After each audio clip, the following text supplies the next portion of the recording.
তোমাদের কি কখনো মনে হয়েছে হঠাৎ করে এত মেয়ে বিয়ে করতে চাইছে না কেন? তারা যদিও তাদের লেট টোয়েন্টিজে বা আর্লি থার্টিজে আছে, তারা চাইছেই না সেটেল হতে। আর এটা কিন্তু সত্যিই হঠাৎ করে শুরু হলো। এই বয়সেও এতজন সিঙ্গেল মেয়ে কিন্তু কোনো জেনারেশনেই দেখা যায়নি, শুধুমাত্র জেনজি আর মিলেনিয়ালদের মধ্যেই কিন্তু এটা দেখা যাচ্ছে। এটার সব থেকে বড় কারণ হচ্ছে এখনকার মেয়েরা তাদের মা এবং তাদের ঠাম্মা বা দিদাকে দেখে বড় হয়েছে। মোটামুটি 80% মেয়েরাই বাড়িতে ইনইকুয়ালিটি দেখেছে। এরা এদের মা ঠাম্মা দিদাকে দেখে বুঝেছে একটা সংসার কতটা পুরুষ কেন্দ্রিক। একটা পুরুষকে ঘিরেই একটা মেয়ের গোটা জীবনটা তৈরি হচ্ছে। বেশিরভাগ মেয়েরাই দেখেছে তাদের মা ঠাম্মাদের জীবন কিভাবে ঘরের চার দেওয়ালের মধ্যেই কেটে গেছে। আর কত ডিসফাংশনাল ম্যারেজ ছিল যেগুলো শুধু মেয়েরা টিকিয়ে রেখেছে যাতে সমাজ তাদের দিকে আঙুল না তোলে, যেখানে ভুল পুরুষ মানুষটা ছিল। আমাদের জেনারেশনের মেয়েরা দেখে বুঝেছে যে বাড়িতে মহিলাদের টাইমের কোনো ভ্যালুই ছিল না, কিন্তু আজকের দিনে দাঁড়িয়ে মেয়েরা নিজেদের টাইমের ভ্যালু দিতে চায়। মেয়েরা ধীরে ধীরে বুঝতে শিখেছে যে সেলফ রেসপেক্ট মেয়েদেরও থাকা উচিত, মেয়েরাও ডিজার্ভ করে সম্মান, মেয়েদেরও সময়ের দাম আছে। আগের দিনে বাবা মা যত তাড়াতাড়ি সম্ভব মেয়েকে বিদায় করে দিত যাতে মেয়েটার ফাইন্যান্সিয়াল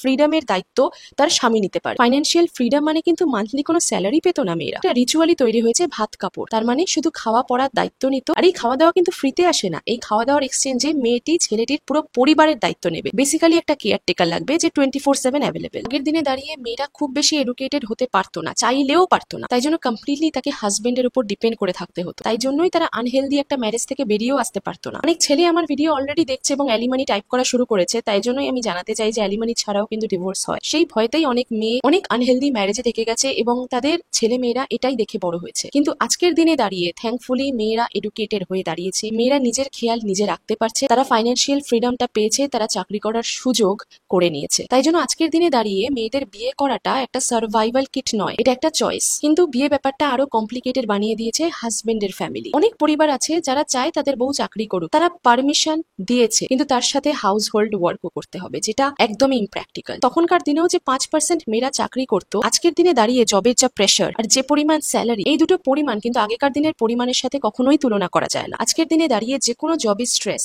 3 গুণ হয়ে গেছে। অনেকেই বলে যে আগেকার দিনেও তো প্রচুর মহিলারা কাজ করতেন, তারা তো বাড়ির সব কাজ করতেন। এটা কিন্তু কোনো বোস্টিং এর ব্যাপার নয়। তার মানে বুঝতে হবে মেয়েটার জীবনে কতটা ঝড় গেছে। এই স্ট্রেসটা কমানোর দায়িত্ব কিন্তু আজকের সমাজের হাতে আছে, কিন্তু সমাজ বুঝতেই চাইছে না। আজকের দিনে দাঁড়িয়ে কোনো মেয়ে আর সেম জিনিসের রিপিটেশন চায় না। সে চায় না একটা নতুন বাড়িতে গিয়ে নতুন মানুষদের কাছ থেকে ক্রিটিসিজম নিতে। কেন সে বাড়ির সবকিছু পারে না, কেন সে পারফেক্ট ওয়াইফ হতে পারছে না, কারণ কোনো মানুষই পারফেক্ট নয়। আমি জানি না ছেলেরা কি করে এটা কনফিডেন্সের সাথে একটা মেয়েকে বলে, এটা শুনতে খুবই অকওয়ার্ড লাগে। কেন তুমি তোমার মায়ের মতো একজন ওয়াইফ চাও? ফার্স্ট অফ অল, এখনকার মেয়েরা ইকুয়াল পার্টনারশিপ চায় ইন এভরি পসিবল ওয়ে। কিন্তু পার্টনারশিপ মানে এই নয় যে আমাকে একদম 50-50 আনাচে কানাচে একদম পূরণ করতে হবে প্রত্যেক দিন। এটা ডে টু ডে বেসিসে রেশনালও হতে পারে। এইটা আমার মনে হয় জেনারেশনকে বুঝতে হবে। এখনো মেয়েরা ভালোবাসা চায়, কেয়ার চায়, কারণ আমরা এভাবেই তৈরি হয়েছি। কিন্তু আমরা অত্যাচারিত হতে চাই না। Mental torture is a serious thing. মেয়েরাও বিয়ে করতে চায়, কিন্তু মেয়েরা সেই আগের দিনের বিয়ের কনসেপ্টটা চায় না, যেখানে একটা মেয়েকে সম্পূর্ণ অ্যাডজাস্টমেন্ট করতে হবে, সমস্ত রকম কম্প্রোমাইজ করতে হবে, সবাইকে মানিয়ে নিয়ে চলতে হবে, সবসময় মুখ বন্ধ করে রাখতে হবে, চুপ করে থাকতে হবে, বাড়িতে কোনো ভুল হলে ঘুরিয়ে প্রশ্ন করা যাবে না। কারণ মেয়েরা নিজের বাড়িতেও প্রশ্ন করে এখন কোনো কিছু ভুল দেখলে। আমরা অন্য একটা অচেনা বাড়িতে গিয়েও নিজের বাড়িই মনে করতে চাই, কিন্তু আজকের দিনে দাঁড়িয়েও আনফর্চুনেটলি অনেক ছেলে এটা মেনে নিতে চায় না, ছেলেরা অ্যাডজাস্ট করতে চায় না। And it is a very sad reality of the society.